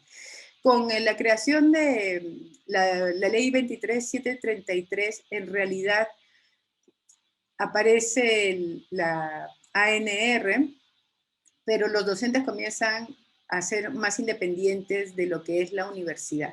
Se habla con más fuerza, el jefe de práctica y el asistente de cátedra ya no pertenecen, ya no hacen carrera docente con esa actividad, pero sí se les va a reconocer como tiempo de servicio.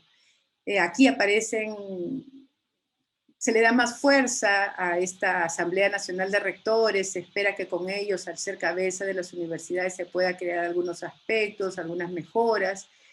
La historia nos va a demostrar que no necesariamente fue así, pero la intención de darles autonomía, de darles nuevamente esta libertad, fue lo que tal vez se destaca de la ley del 83.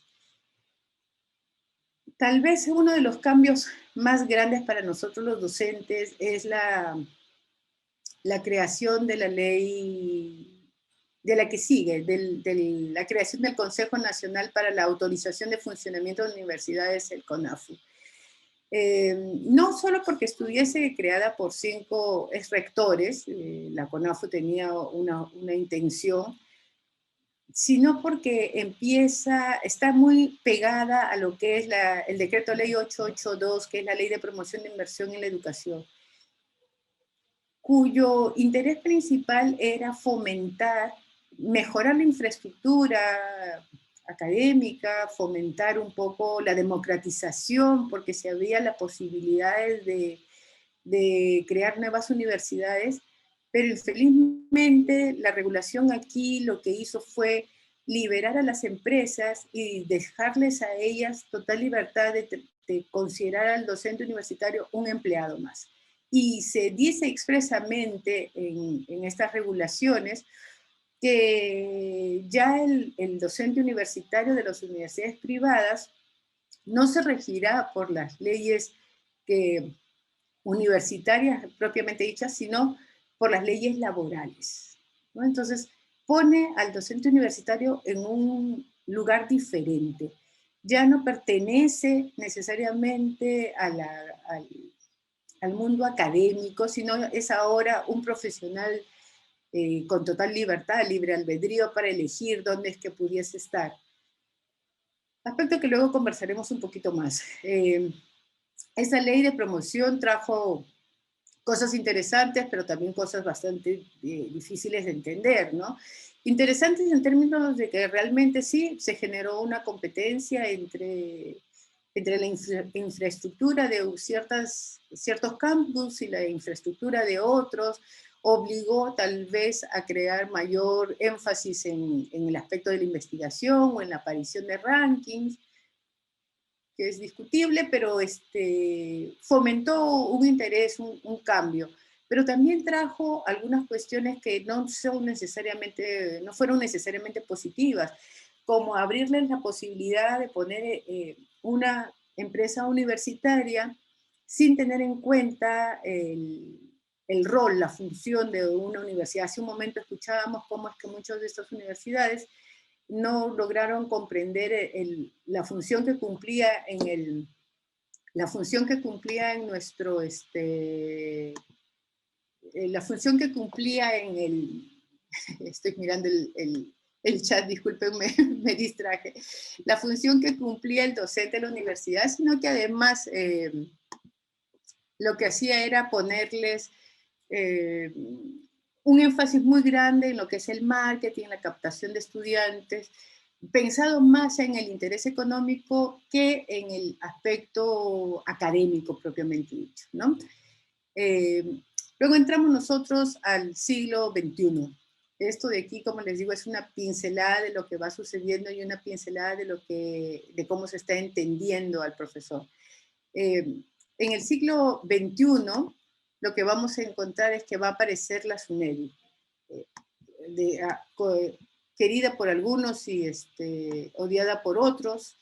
La SUNEDU en realidad lo que hace es poner bastante orden en esta situación desbordante en la que nos encontramos, ¿no? Ya no teníamos 9 universidades que nos parecía un boom en realidad, sino estábamos hablando de más de 100 universidades, que muchas de ellas ofrecían carreras que no respondían necesariamente a las necesidades del país, sino que más bien entorpecían y debilitaban nuestro sistema, no ofrecían las garantías de calidad que se desea para una institución académica y que, bueno, tuvo que hacer un trabajo de regulación y de control y de revisión de estos estándares para ver si es que realmente se está brindando a la sociedad aquello que se está ofreciendo, ¿no?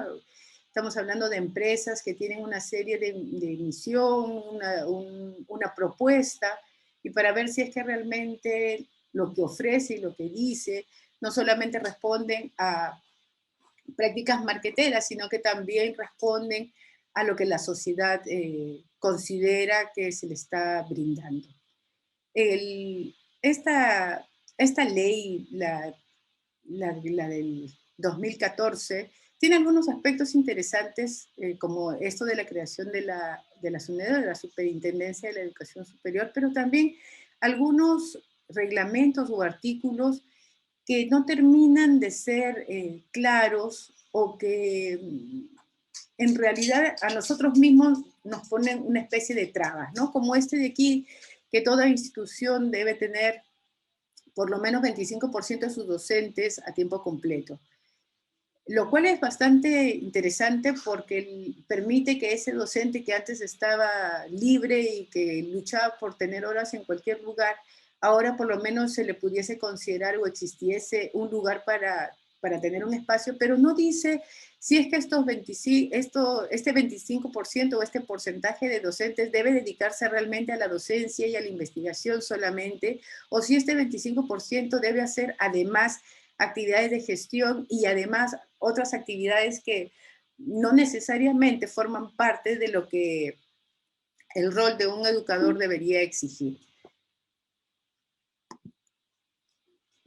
Aquí quisiera terminar un poco diciendo qué es lo que nos queda pendiente. Si bien es cierto, las regulaciones han estado enfocadas en mejorar la educación superior, la universidad, todavía hay algunos aspectos que no nos terminan de convencer, por lo menos a los docentes o a aquellos que hemos empezado la docencia y estamos aquí. Este tratamiento que se le ha dado a la docencia en las distintas regulaciones ha sido bastante disparejo. Por un lado, solamente se hablaba de cómo es que ellos debían entrar, qué edad de tener y qué grado tener, y por otro, era totalmente libre, casi nos hace competir entre nosotros, porque al dejar total libertad de mercado al docente universitario, competimos con otro por la misma cátedra, competimos con otra persona por las mismas funciones y no creamos el cuerpo docente que la universidad en general debería tener, ¿no?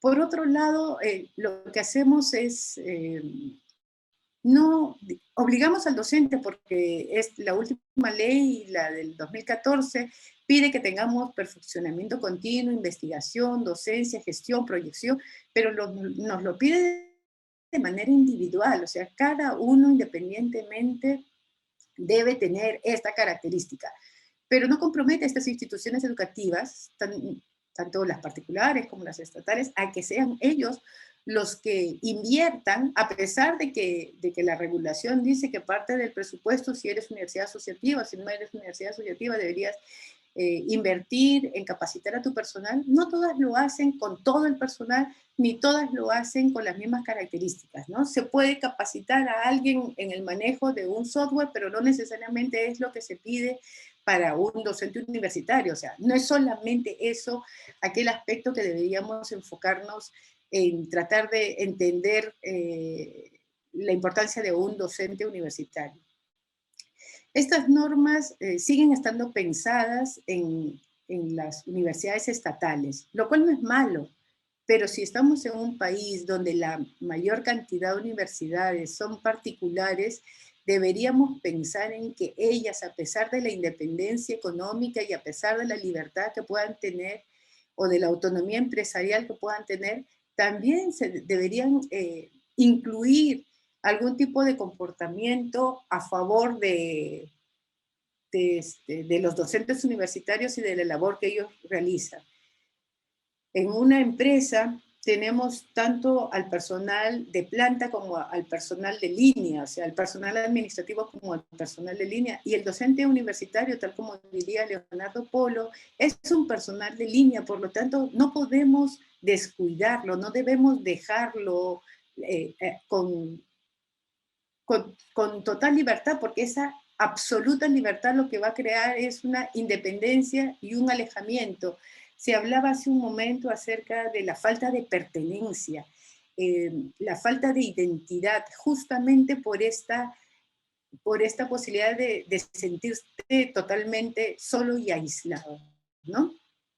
Esto es necesario porque en realidad no queremos un docente universitario, y esta es otra carencia nuestra, ¿no? No tenemos estadísticas de los docentes universitarios. Si bien es cierto, sabemos que cada universidad, cuántos docentes universitarios tiene, no sabemos cuántos de esos universitarios dictan en 2 o 3 universidades. ¿Cuántos de esos docentes universitarios hacen distintas labores además de la docencia? Como empecé diciendo, el ingreso a la docencia es algo muy libre en nuestro país, no existe ninguna capacitación, nadie nos prepara para ello. En algunas universidades incluso aparece alguien con interés en la docencia porque todavía da prestigio o porque quieren un ingreso extra o porque en el sector empresarial en el que estaba ya no lo aceptan y le dicen, ¿por qué no haces docencia? Total, ahí puedes conseguir un dinero. Entonces, el docente que viene por ratos a una universidad, en realidad tampoco es un universitario, ¿no? Creo que además de pedirle a un docente que tenga un grado académico, cosa que es importante, necesaria y válida, debería pedirle también otro tipo de aspectos vinculados con su naturaleza, vinculados con la persona, vinculados con el fortalecimiento de una sociedad, vinculada con los valores, porque nuestra crisis de valores, esto de no entender que somos una unidad y no una fragmentación, viene justamente porque en la mayoría de las regulaciones uno encuentra más fragmentación, más aislamiento que integración. Y tal vez es algo pendiente, que es algo que nosotros deberíamos considerar y no esperar otro bicentenario ni una efeméride de esta naturaleza para comenzar a pensar en ello. Muchísimas gracias. Muchas gracias, Jenny, por tus reflexiones. Bien, nos queda 12 minutos para poder responder algunas preguntas. Les ruego, por favor, si pueden hacerlo de forma muy breve, 2 minutos. En el chat hay 2 preguntas, ¿no? Una sobre el término de provincia, hay una crítica al uso de provincia, Lima, y después sobre cuál ha sido el papel que ha tenido la universidad en la creación de institutos superiores y su articulación con ellos. Bien, empezamos en el mismo orden de las ponencias. Primero Marcos, recuerden, 2 minutos, ¿sí? Adelante, Marcos. Bueno, gracias por las preguntas. La primera seguramente Daniel las explicará con mayor holgura, pero yo diré, en efecto, sí, las palabras tienen un peso, una connotación enorme. Suelen estar jerarquizadas, obviamente, pensando también en el orden social, ¿no?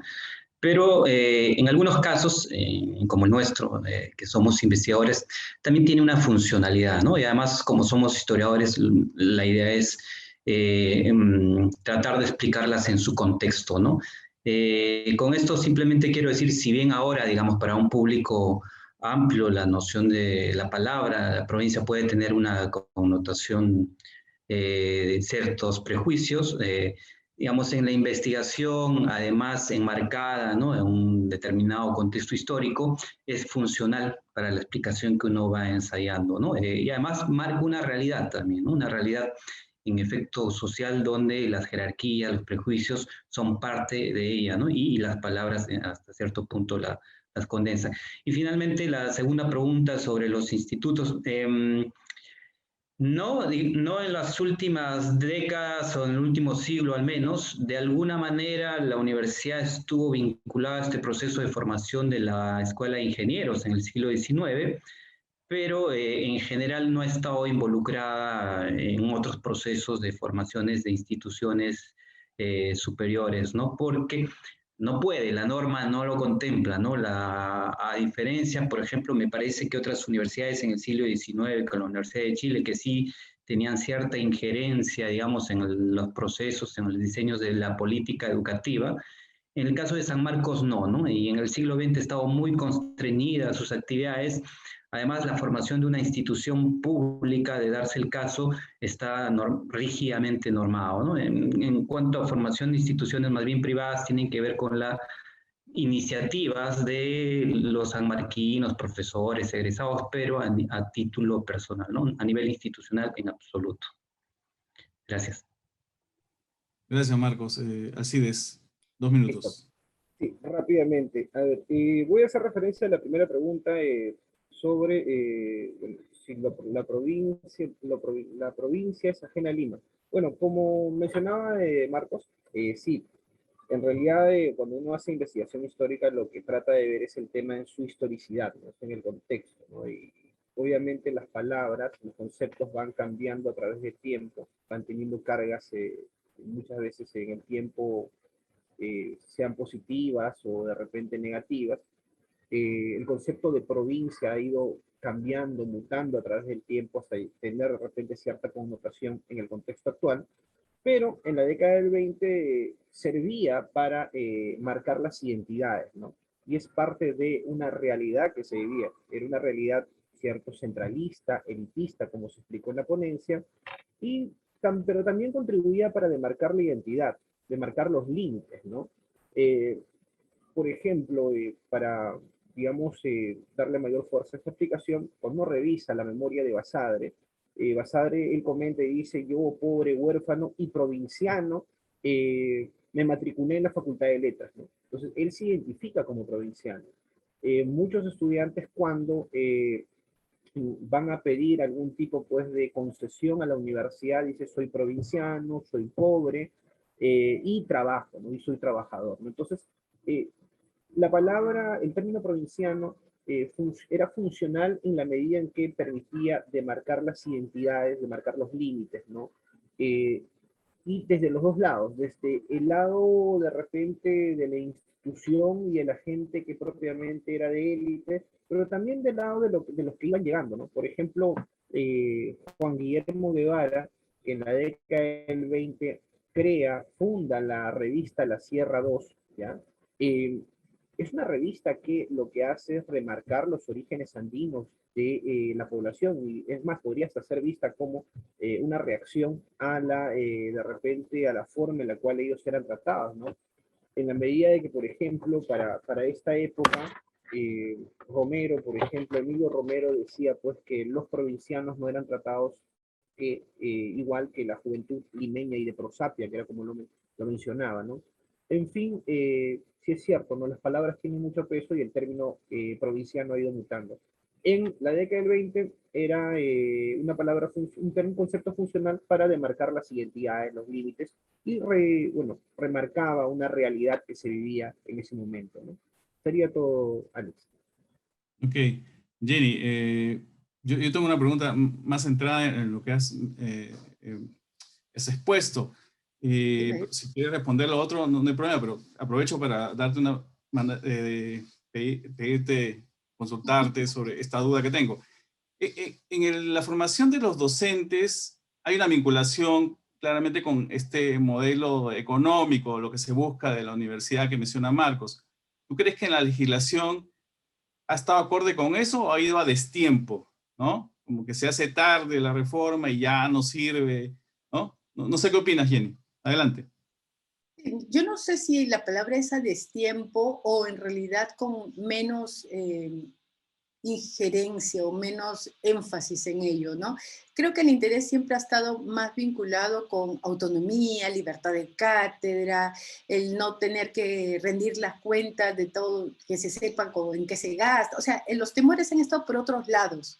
Y un poco que la parte del docente siempre se ha regulado por encima, pero no se ha pensado en el docente. O sea, no se piensa. Yo creo que todavía las universidades en general tenemos esa carencia. No pensamos en un docente. Cuando formamos, todas las universidades se dice, ¿no?, que deben de tener un sistema de ingreso a la docencia. Bueno, ¿qué se hace? Una prueba de aula y se ve el CV y se hace una entrevista. Pero en realidad marca en algo, hay diferencia, se exige algún tipo de conocimiento. En Alemania, por ejemplo, uno cuando obtiene una cátedra es vitalicia y la obtienes después de un largo proceso que puede durarte 1 año o año y medio. Entonces, tienes que pasar no solamente por conocer tu materia y por tener una entrevista y por hacer una prueba de aula, sino porque alguien te acompaña, existe un tutor académico que te acompaña en el modo en el que tú brindas tu cátedra a lo largo de ese año. Y luego, después de esa evaluación, se te da ingreso a la cátedra. Entonces existe un interés en formar a alguien que sabes que va a formar a otras personas. El problema está cuando no tienes claro cuál es la función de él. No es simplemente alguien que repita las cosas, porque estamos en la época de la tecnología y ahorita un algoritmo nos va a reemplazar si pensamos que el docente solo debe hacer eso. En este momento, en muchos periódicos de Estados Unidos hay algoritmos que están reemplazando a periodistas que se encargan de datos estadísticos. Entonces, reemplazarnos, si pensamos que el docente es eso, en cualquier momento simplemente comenzamos a perder espacio, ¿no? No sé si por ahí pasa. Sí, gracias, Jenny. Esperemos que eso no suceda. Bueno, última pregunta para todos, en particular para Marcos y Alcides, claro, dentro de estas reformas siempre el tema de la politización aparece como un problema en la universidad pública, sobre todo, y claro, impide realizar una serie de proyectos que están vinculados con lo económico, con el proyecto de nación, etc. Pero eso no tiene que ver también con un tema de mercados, es decir, finalmente la política y la politización busca lo que denominaba Basadre, este problema de la empleomanía, es decir, en el mercado no hay trabajo, pues entonces me meto al Estado a trabajar, ¿no? Y eso choca, eso se ve en las primeras décadas de la República y también en la época de Velasco. Bueno, ahora no sé qué tanto, pero ¿no hay eso también? Ese problema de la politización, un tema que choca con el mercado. Pienso en el Instituto de Estudios Peruanos, finalmente está en un contexto de desarrollismo, y los profesores de San Marcos que quieren realizar proyectos, no lo hacen en la universidad, se van y forman el Instituto de Estudios Peruanos, por ejemplo. No sé qué tienes que decir. Breve, nos queda poquísimo tiempo, un minutito. A ver, ¿qué dices, Marcos, Alcides y Jenny? Antes que nos cierren. Sí, Adelante. rápido. En efecto, sí, hay una connotación de este tipo y mucho, por ejemplo, las dirigencias estudiantiles pueden explicarse en ese sentido, ¿no? Porque muchos finalmente culminaron como profesores, o sea, dieron el salto a la docencia y eventualmente se convirtieron en autoridades universitarias, ¿no? Sí, en efecto, hay una puja de la politización por buscar mayores espacios para emplearse propiamente en la universidad, pero es más que eso, ¿no? Porque no todos los que se movilizaron terminaron convirtiéndose en profesores.